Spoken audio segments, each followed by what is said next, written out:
Welcome back to our Carinine Hour. We are sharing a conversation about the nature of Christian faith and how we give expression to it. At the break, we were focusing on the centrality of the resurrection of Jesus for the meaning of the gospel and for the future of the church, and the need for us to not only never to forget it, but for us to place that in the center of all that we preach and all that we try to do as a church. I was wondering, Doc, over the last 2 weeks, we've had the whole question, the focus of the nation has been on the budget debate, or what we call the budget debate. And now this week we have the focus on this big education conference. And I wanted us to look at both of those in terms of how does the church not just react, but how does the church seek to inform what's going on when we engage in a debate like the budget debate. At the secular level, the budget debate is about planning the affairs of the country for the next fiscal year, but also laying down policies that will obviously go even beyond that year. But in terms of presenting these policies and the projections, there is no attempt even to reflect Christian values and Christian projections. It's a purely secular exercise. And in what ways can we as a church not just react to what is presented in the budget, but how do we seek to inform the policies and the decisions, because they're about our national life and essentially about the quality of the national life that we are to enjoy. And our expectations for the future are to such an extent dependent upon secular values and secular parameters. And I find this still disturbing for a country that still claims to be a Christian country. But what struck me about I only heard about half of the speeches before I had to leave, but there was recurrent expressions and reactions to this thing about building a stronger Bahamas. I don't want to get into the political parameters of that, because I think that's really irrelevant. I want to focus on what really constitutes, from the church's perspective, what constitutes a stronger Bahamas. Well, for me, Archbishop, I take very seriously Jesus' inaugural sermon, having emerged from the Judean wilderness, and he enters into the synagogue of Nazareth, and the Bible says the scroll of the prophet Isaiah is handed to him, and he finds the place where it's written, "The Spirit of the Lord is upon me, because he has anointed me to proclaim good news to the poor." To me, that is where the Christian church takes its launching spot. For me, well, let's back up. A part of my growing disappointment as a younger minister is the absence of a desire within clergy to be aware of what's happening in this society. I find that most of the preaching is so much concerned with a form of piety that denies our sense of responsibility in the here and now. For me, if the leaders of our churches were serious, from last year's budget, we should have been doing certain canvassing of our constituents, hearing what their cries were, how these policies in the previous cycle affected or did not affect them.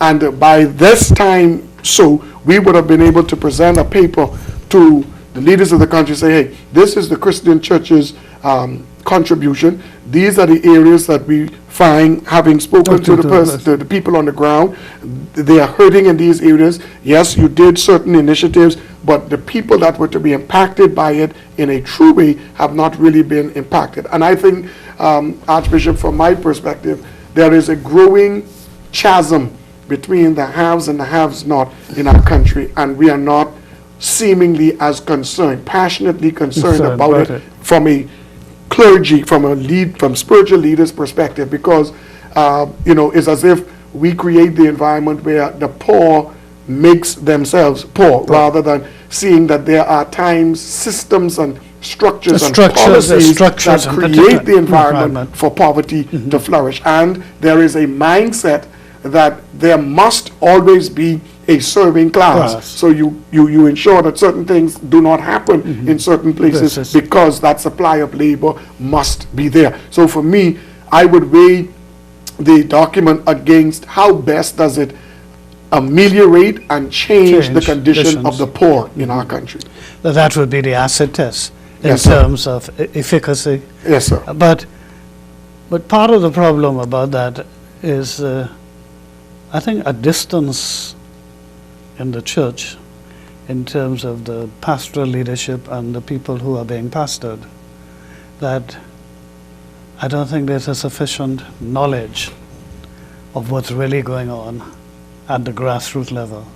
We have people in church, we know they are poor people, but to what extent are our pastors personally aware of what is impacting and how people are being impacted? I think earlier when we began the program, you talked about how Bishop Morrison's ministry impacted common people. Let's just use that word.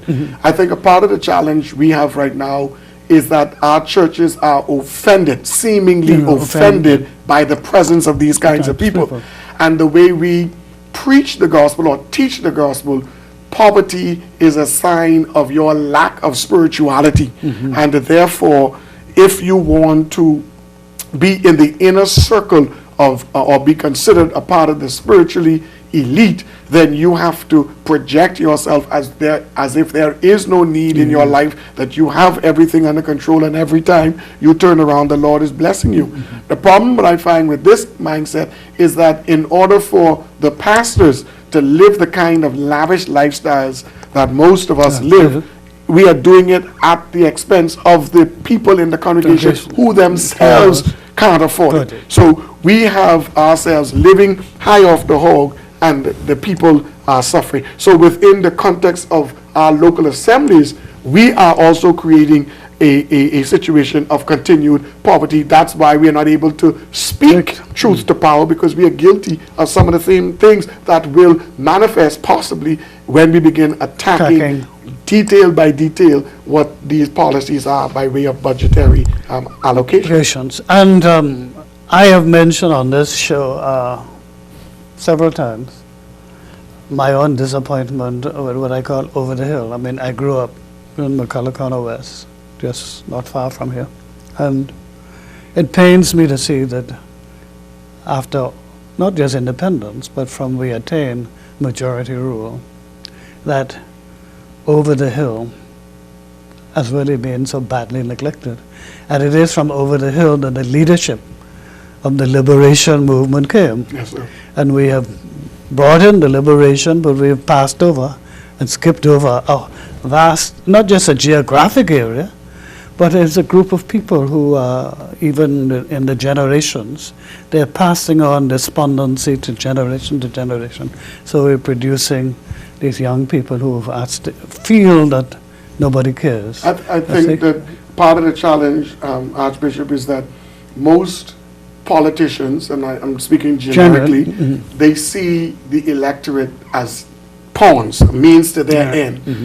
The real sense of compassion, the real sense that I have a duty to perform, to make sure that my constituents who sent me to the House of Assembly, that their lives are made better, that passion is not manifested in so many of our leaders. And a part of the challenge is you get the impression that, yes, I have to canvass a community for votes, but when I get elected, I don't really represent those people. I have to vote along party lines. And we see and hear it often in these debates that, okay, this is not necessarily my personal opinion or whatever, but as a member of the party, and you get the sense from the leadership of the party that they expect the MPs to not necessarily vote their conscience, but you vote the party line, and if you can't vote the party line, make sure you're absent that day. And I think that it is in that sense that the observation you've made in terms of the neglect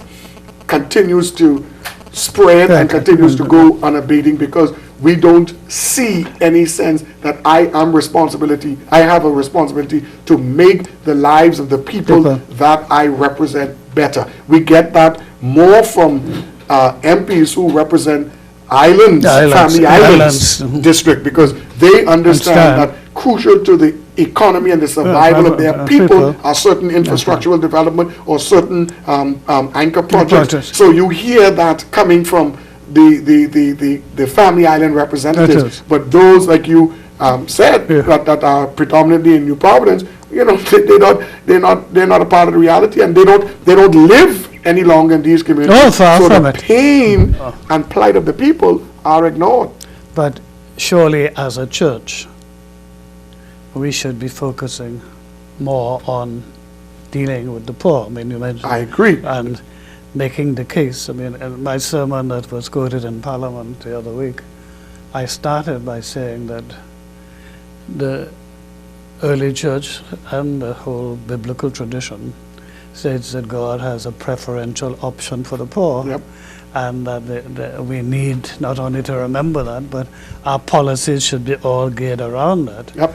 And I don't think nobody takes it that seriously. I think part of the problem, Pastor, Archbishop, is that most of us who are pastors, we don't have that pastor's heart. We ourselves don't have a heart for the people. The sense of what pulls most of us into ministry is not so much I want to make the lives of people better. You know, I was writing something the other day, and I was reflecting of what was my first image of Christian ministry.